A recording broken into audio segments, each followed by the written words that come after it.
Hi all, welcome to your YouTube channel weekly recipe. ഒരു കറി എവിടുന്ന് കൊണ്ടുവന്നറ എന്താ അതിന്റെ പേര് എന്തു മാങ്ങാക്കറി അങ്കമാലി മാങ്ങ. നമ്മൾ തയ്യാറാക്കാൻ പോകുന്നത് വൈറലായിട്ടുള്ള അങ്കമാലി മാങ്ങാക്കറിയുടെ റെസിപ്പിയാണ്. അധികം വൈകാതെ തന്നെ നമുക്ക് ഇൻഗ്രീഡിയൻസിലേക്ക് നോക്കാം. ആദ്യമായിട്ട് വേണ്ടത് പച്ചമാങ്ങയാണ്. പച്ചമാങ്ങ കട്ട് ചെയ്ത് വയ്ക്കുന്നു.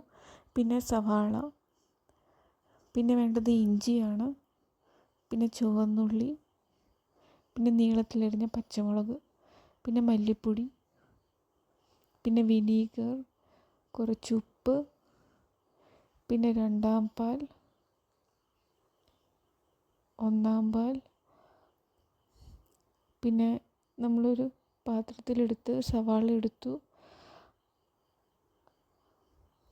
അതിലേക്ക് കുറച്ച് പച്ചമുളക് ഇട്ടു, പിന്നെ കറിവേപ്പില, ഇഞ്ചി,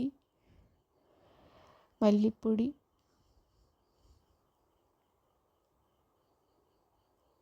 പിന്നെ മഞ്ഞൾപ്പൊടി, കുറച്ച് ഉപ്പ്, വിനീഗർ, അതുപോലെ തന്നെ കുറച്ച് വെളിച്ചെണ്ണയും കൂടി ആഡ് ചെയ്യുന്നു. ഇതെല്ലാം കൂടി ഇട്ടിട്ട് നമ്മൾ നന്നായിട്ട് മിക്സ് ചെയ്യുകയാണ് ചെയ്യുന്നത്. ഒരു നല്ല സ്മെല്ല് വരുന്നത് വരെ നമ്മൾ നന്നായിട്ട് മിക്സ് ചെയ്യണം. ഇപ്പം ഞാനിത് നന്നായിട്ട് മിക്സ് ചെയ്യുകയാണ്.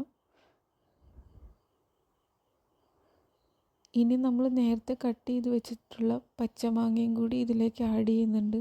സോ അതിനു മുമ്പ് ഞാൻ കുറച്ച് വെളിച്ചെണ്ണയും കൂടി ആഡ് ചെയ്യുന്നു. ഇനി ഇതിലേക്ക് നേരത്തെ നമ്മൾ തയ്യാറാക്കി വെച്ച പച്ചമാങ്ങ ഇതിലേക്ക് ആഡ് ചെയ്യുന്നു. നന്നായിട്ട് മിക്സ് ചെയ്യുകയാണ്. കറി പൗഡറും എല്ലാം കൂടി നന്നായിട്ട് മാങ്ങയിലേക്ക് ആവാൻ വേണ്ടി നന്നായിട്ട് മിക്സ് ചെയ്യുന്നു. ഇനി ഞാൻ വേറൊരു പാൻ ചൂടാക്കി അതിലേക്ക് ഈ മിക്സ് ചെയ്തത് ഇടുന്നു. ഇനി ഒരു 2 മിനിറ്റ് ഞാൻ അതൊന്ന് കുക്ക് ചെയ്യുകയാണ്. അതിലേക്ക് ഞാൻ രണ്ടാം പാലാണ് ആദ്യമായിട്ട് ഒഴിക്കുന്നത്. രണ്ടാം പാൽ ഒഴിക്കാൻ പോവുകയാണ്. സോ ഇതിലേക്ക് നമ്മൾ രണ്ടാം പാൽ ഒഴിച്ചു. രണ്ടാം പാൽ ഒരു 10 മിനിറ്റ് നേരം നമ്മളിത് നന്നായിട്ട് കുക്ക് ചെയ്യുക. ഒരു കുക്ക് ചെയ്ത് ഒരു ക്രീമി ഇതായി കഴിയുമ്പോഴത്തേക്കും അതിലേക്ക് ഒന്നാം പാലാണ് ഒഴിക്കണേ. ഒന്നാം പാൽ ഒഴിച്ചു. അതിലൊരു തിള വന്ന് കഴിയുമ്പോഴത്തേക്കും ഞാൻ വേറൊരു പാൻ എടുത്തിട്ട് അതിലേക്ക് ചുവന്നുള്ളി ആഡ് ചെയ്തു. പിന്നെ അതിലേക്ക് ഞാൻ കാശ്മീരി മുളക് പൊടിയാണ് ആഡ് ചെയ്യാൻ പോകുന്നത്. ഇതിലേക്ക് കാശ്മീരി മുളക് പൊടി ആഡ് ചെയ്യുന്നു.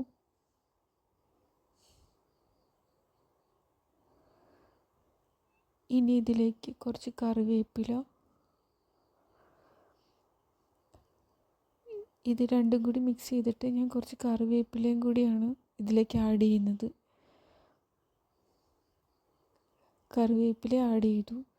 സോ ഇത് താളിക്കാനുള്ള ഇതായിട്ടുണ്ട്.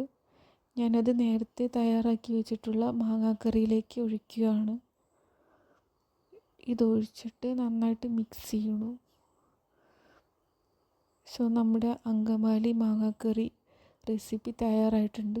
ഇങ്ങനെയാണ് ഫൈനൽ റെസിപ്പി. സോ ഇത് വളരെ ഈസി ആയിട്ട് തയ്യാറാക്കാൻ പറ്റുന്ന ഒരു റെസിപ്പിയാണ്. നിങ്ങളെല്ലാവരും തയ്യാറാക്കി നോക്കുക. ആൻഡ് വീഡിയോ നിങ്ങൾക്ക് ഇഷ്ടപ്പെടുകയാണെന്നുണ്ടെങ്കിൽ ലൈക്ക് ചെയ്യുക, സപ്പോർട്ട് ചെയ്യുക.